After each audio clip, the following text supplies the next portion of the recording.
10월 8일 오늘 하나님의 말씀은 요한계시록 17장 말씀입니다. 1절로 4절 말씀. 또 7대접을 가진 7천사 중 하나가 와서 내게 말하여 이르되 이리로 올라오라. 많은 물 위에 앉은 큰 음녀가 받을 심판을 내게 보이리라. 땅의 임금들도 그와 더불어 음행하였고 땅에 사는 자들도 그 음행의 포도주에 취하였다 하고 곧 성령으로 나를 데리고 광야로 가니라. 내가 보니 여자가 붉은 빛 짐승을 탔는데 그 짐승의 몸에 하나님을 모독하는 이름들이 가득하고 7머리와 10뿔이 있으며 그 여자는 자줏빛과 붉은 옷을 입고 금과 보석과 진주로 꾸미고 손에 금잔을 가졌는데 가증한 물건과 그의 음행에 더러운 것들이 가득하더라. 본장은 7째 재앙이 언급되고 난 후 그리스도의 재림 사이에 첨가된 하나의 중간 계시로 16장 후반부에서 간략하게 묘사된 바벨론의 멸망과 짐승에 의해 음녀가 멸망당한다는 그런 내용이에요. 현재 우리를 심히 괴롭게 하는 자들이 있죠.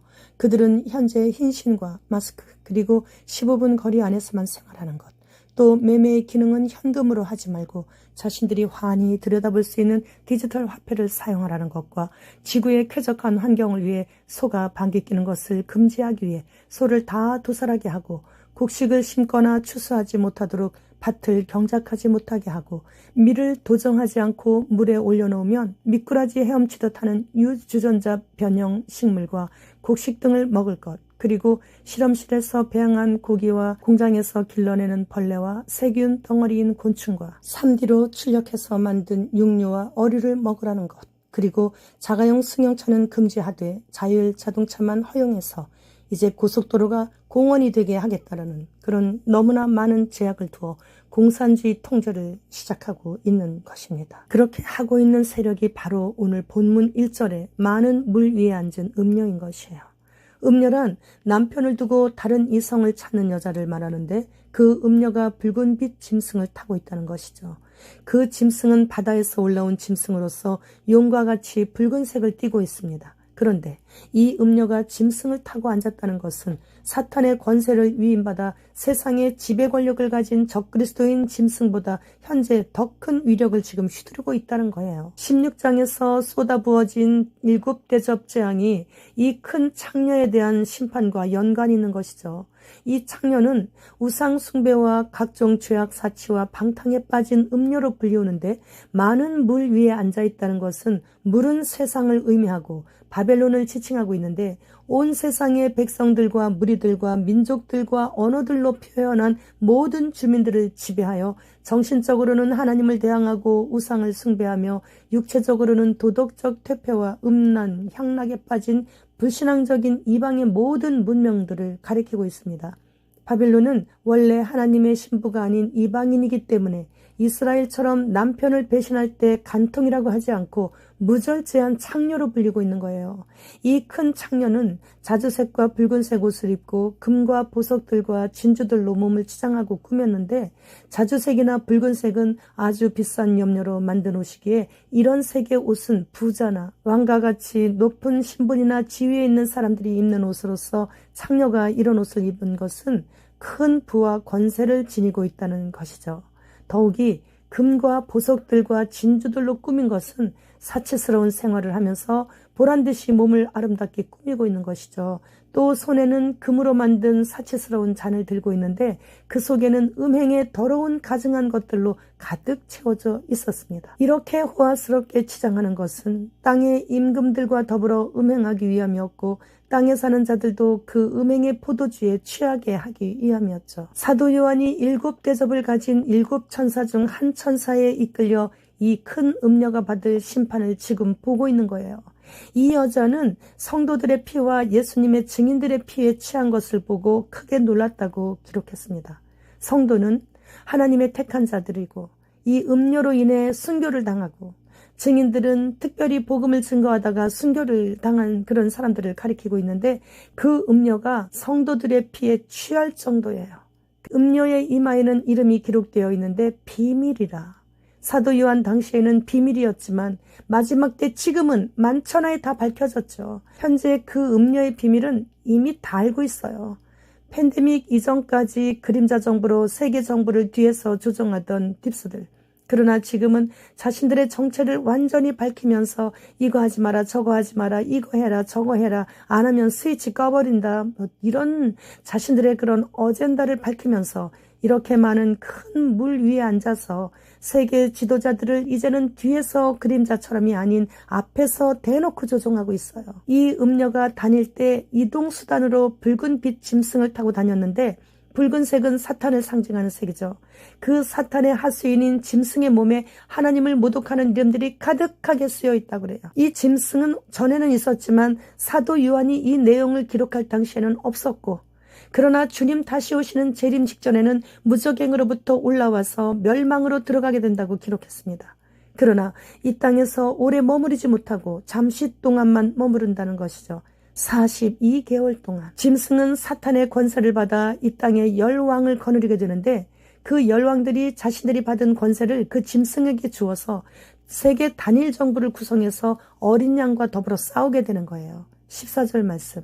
그들이 어린 양과 더불어 싸우려니와 어린 양은 만주의 주시오 만왕의 왕이심으로 그들을 이기실 터이요 또 그와 함께 있는 자들 곧 부르심을 받고 택하심을 받은 진실한 자들도 이기리로다. 이 칭호는 구약 성경에서 하나님의 이름으로 사용되며 여호와 하나님이 온 천하의 주재자이심을 강조하고 있는데, 이 칭호가 여기에 사용된 것은 어린 양 그리스도께서 온 세상의 주권을 소유하신 왕이실 뿐만 아니라 모든 세상의 왕들 위에 뛰어난 최고의 유일한 왕이심을 나타내기 위한 것이죠. 이 세상을 창조하시고 장차 세상을 심판하실 그리스도는 그 어떤 권력이나 지위보다도 강하고 높으시기 때문에 세상 권력자나 타락한 천사인 사탄도 주님 앞에 굴복당할 수밖에 없는 것이에요. 그런데 사탄은 자신의 지위를 지키지 않고 이탈함으로써 자신의 창조주를 감히 시기하고 질투하다가 하나님의 자리를 넘보게 된 거죠. 우리가 만일 누구를 시기하고 질투를 하게 되어 그 사람을 미워하게 된다면 바로 사탄의 성품을 닮았기에 사탄의 씨라는 증거가 되기에 사탄의 굴레에서 벗어날 수가 없어요. 회개와 금식밖에 없어요. 벗어날 수 있는 길은. 내 힘으로 안 되는 불가능한 일은 오직 금식과 회개 외에 다른 길이 없어요. 16절로 17절 말씀. 네가 본 바 이 열불과 짐승은 음녀를 미워하여 망하게 하고 벌거벗게 하고 그의 살을 먹고 불로 아주 사르리라. 이는 하나님이 자기 뜻대로 할 마음을 그들에게 주사 한 뜻을 이루게 하시고 그들의 나라를 그 짐승에게 주게 하시되 하나님의 말씀이 응하기까지 하심이라. 열불과 그 짐승들은 지금까지 창녀와 연합하여 하나님께 반역하고 자신의 권력과 부귀영화를 뽐내었지만 내부 분열이 일어나 그녀를 미워하게 되어 그들은 그녀를 망하게 하고 입고 있는 사치스러우면서도 값비싼 자주색과 붉은색의 옷들은 벗겨지고 치장했던 보석들은 다 탈취당하게 된다는 거예요. 그리고 그들은 맹수처럼 달려들어 그 음녀의 살을 먹고 최후에는 그 음녀를 불살라버리고 만다는 거예요. 악의 세력들은 이렇게 서로 미워하고 질투하고 반역하다가 결국에는 죽고 죽이는 비참한 최후를 맞게 되는 거죠. 그러니까 우리가 누구를 미워하고 질투하고 시기하고 그러면 안 되는 거예요. 하나님을 거역하는 세계의 대제국인 바빌론이나 인류 문화와 인간의 문명 사회는 분열에 의해 얼마 못 가 멸망되고 후대에는 이름조차 잊혀진 바 되는 일들이 인류 역사 속에서 계속 있어 왔던 일입니다. 그런데 열왕과 짐승인 이 창녀를 배반하여 멸망시키는 것은 그들의 자의대로 행하는 것이 아니라 하나님께서 그들의 마음속에 자기의 뜻을 이루려는 마음을 주셔서 그들이 뜻을 같이하여 자기들의 나라와 권세를 그 짐승에게 넘겨주었던 것이죠. 이렇게 모든 권세의 근원이시며 만유의 주권자이신 하나님께서는 악의 세력들을 자신들의 뜻을 이루도록 그냥 허락하심으로 심판의 도구로 사용하시고 계시는 거예요. 이 세상의 모든 일들은 하나님의 허락이 있어야만 행해질 수 있기 때문이죠. 악인이 악을 행하는 것은 하나님께서 그렇게 하도록 악역을 맡기신 것이 아니라 단지 악인이 행하는 것을 그대로 내버려 두시는 거예요. 이로 인해 악인은 마땅히 죄값을 받게 되고 하나님께서는 그 죄를 심판하시게 되는 것이죠. 따라서 하나님께서는 악의 세력들 사이에 일어난 분열을 그대로 내버려 두심으로써 자멸케 하시며 그로 말미암아 창녀는 멸망에 이르게 되는 것이고 하나님의 뜻 안에서 모든 일은 성취가 되며 하나님의 말씀들이 이루어질 때까지 계속되는 것이죠. 18절 말씀. 또 네가 본 그 여자는 땅의 왕들을 다스리는 큰 성이라 하더라. 마지막 절인 18절에서 사도 요한이 본 여자의 정체를 지금 밝히고 있는 거예요. 이 여자는 땅의 왕들을 다스리는 큰 도성 바벨론이었는데 이 큰 도성은 로마에 의해 대표되는 지상의 지배 권력을 상징하고 있어요. 요한 당시에 로마는 세계 대제국이었으며 또한 로마에 종속하여 나라들과 왕들이 있었는데 사실상 요한 당시의 로마는 세상 권력의 중심부여 대제국의 수도로서 정치, 경제뿐만 아니라 각종 향락과 사치, 방탕, 우상 숭배 근원지였습니다. 그러나 여기에 나오는 이 큰 성은 과거에 그 실제했던 바벨론이나 로마가 아니라 이 세상과 장차 이 세상을 죄악의 길로 이끄는 거대한 지배 세력을 상징하고 있는 거예요. 우리는 이제 그 지배 세력과 그 세력을 이용하여 어떻게 모든 백성들을 괴롭히면서 죽이고 있는지를 너무나 잘 알고 있죠. 그래서 우리는 그들의 계계와 잠시뿐인 그들의 권세가 곧 끝난다라는 것을 성경을 통해 잘 알고 있기에 끝까지 그들과 맞설 수 있으며 매 순간 하나님께 찬양과 영광과 존귀를 올려드릴 수 있게 되는 것이죠. 곧 공중으로 강림하실 신랑 되신 예수님을 만나 혼인잔치에 들어간 처녀들은 10명 중에 5명이었고 두 남자가 밭을 갈다가 들림받은 사람은 1명이었고 2명의 여자가 맷돌 갈다가 들림받은 여인도 1명이에요. 그러니까 확률이 50%예요.